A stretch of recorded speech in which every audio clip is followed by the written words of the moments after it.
Now we're reading now out of 1 Samuel chapter 11. Now watch this. Verse 1. It said, make a covenant with us and we'll serve thee. Verse 2. And Nahash the Ammonite answered them, on this condition will I make a covenant with you, that I may thrust out all your right eyes and lay it for a reproach upon Israel. And the elders of Jabesh said unto him, give us 7 days' respite, that we may send messengers unto all the coast of Israel. And then if there be no man to save us, we'll come out to thee. Now I want you to listen to that. So he says this. It says, then Nahash the Ammonite. Now Ammonite means,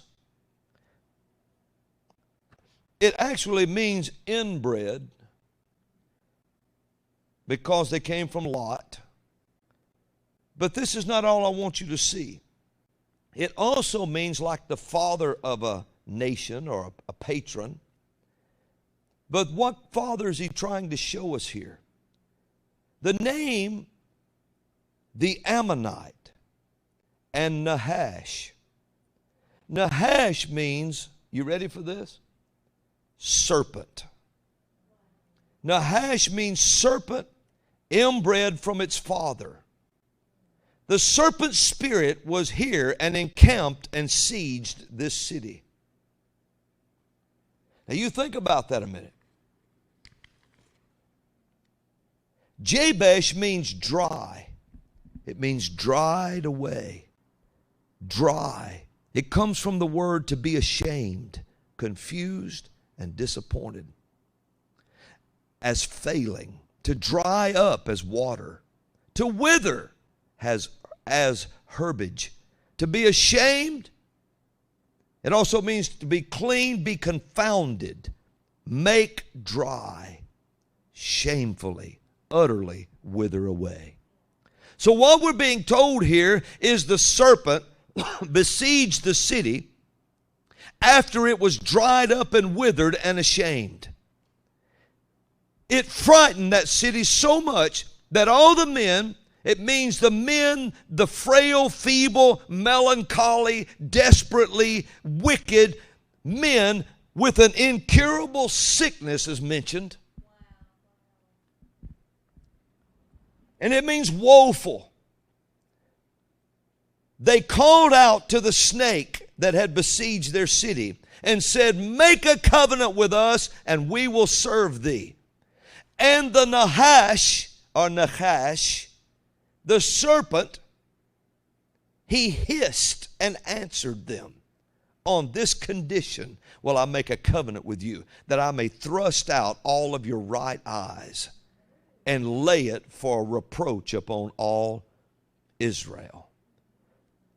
And the elders of the dried up, ashamed city said unto the serpent, give us 7 days respite or temporary suspension of this execution or this sentence, that we may send messengers unto all the coast of Israel, and if there be no man to save us, we will come out to thee.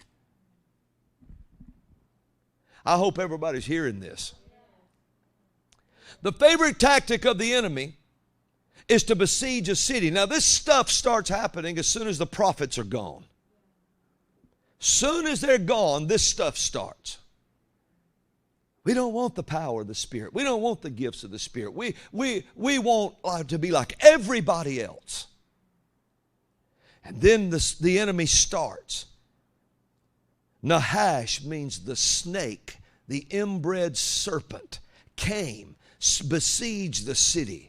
And he preyed upon them because they had become dried, frail, and feeble. And like an incurable sickness was mentioned here, woefully. And he surrounded the city, and he besieged the city until the men were so scared of that snake, they called out to him and said, let's make a covenant with you.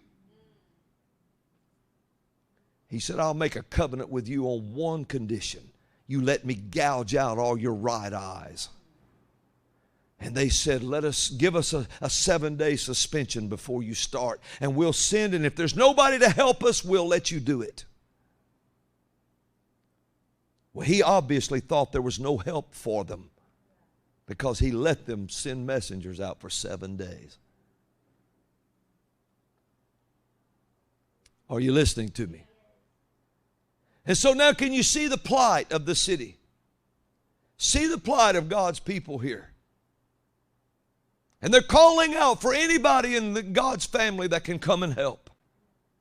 Are we going to have to make a covenant with a snake?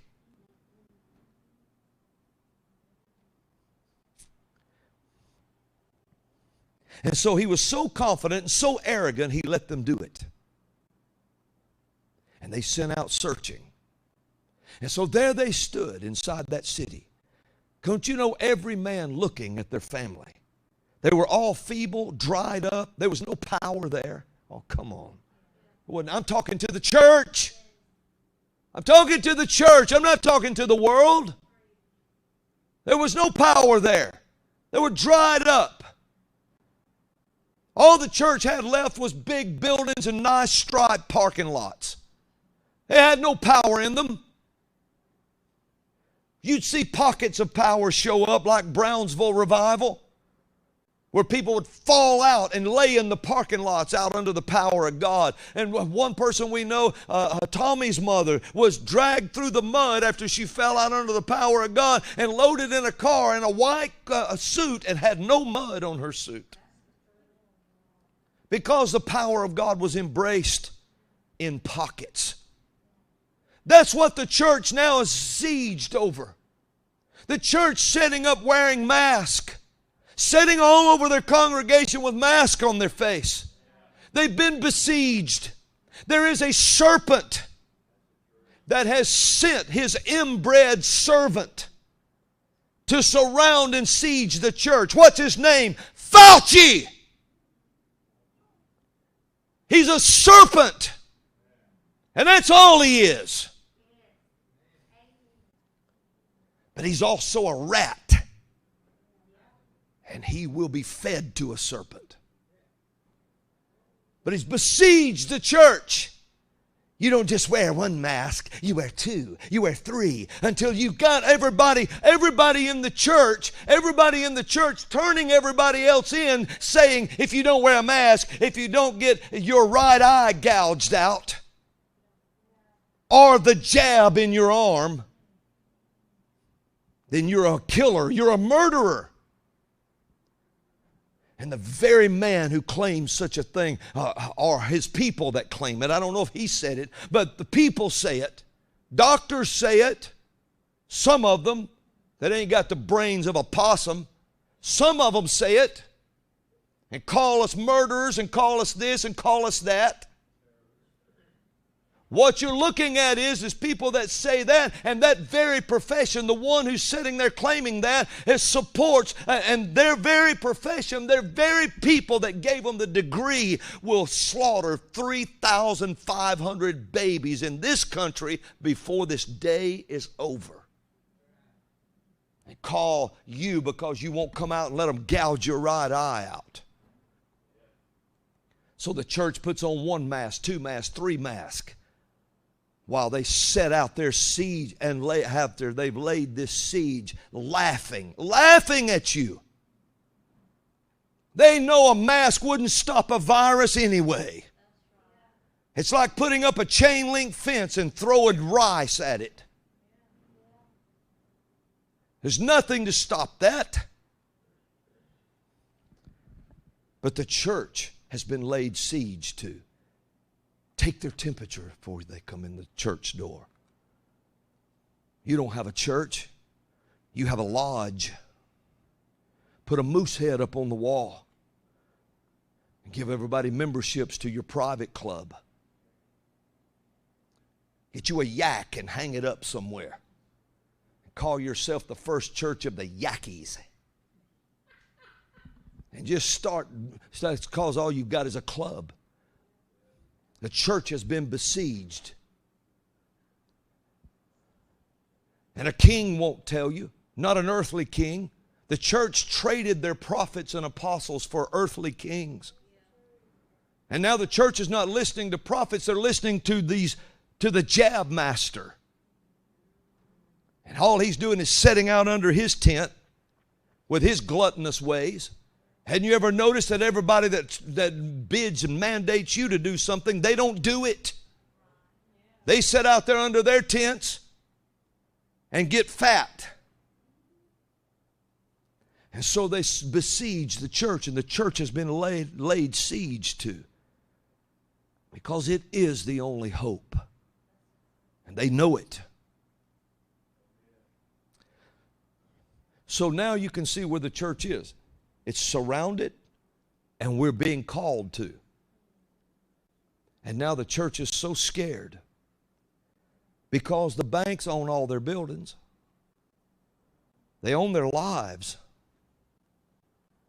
If the government says shut it down, everybody just locks it down on skids, man. They just come to a stop. Until the church is just going to call out. And if they can keep those ships off of the shores and keep supplies out, now the siege is becoming more Old Testament warfare, cutting off your supplies until you're almost starving. Don't you see? Surely somebody can see this. Well, brother, you're just wild and angry and shouting. Yes! I'm mad at the devil.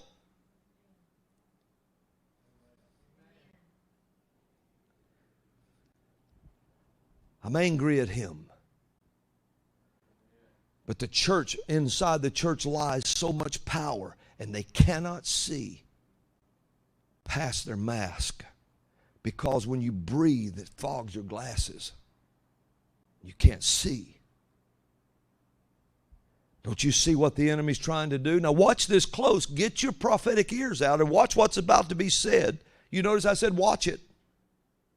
Hear it. See it in your perception. Get ready. It's always the enemy. Gouge the eyes out. Gouge the eyes out. Fix it where they can't see. Burn a hopeless memory into their thinking and then fix it where they can't see. So forever all they see is that memory. Then they come to Jabesh Gilead. That is the majority of the church. Dried up, feeble, frail, during a time of woefulness and a time of an incurable sickness.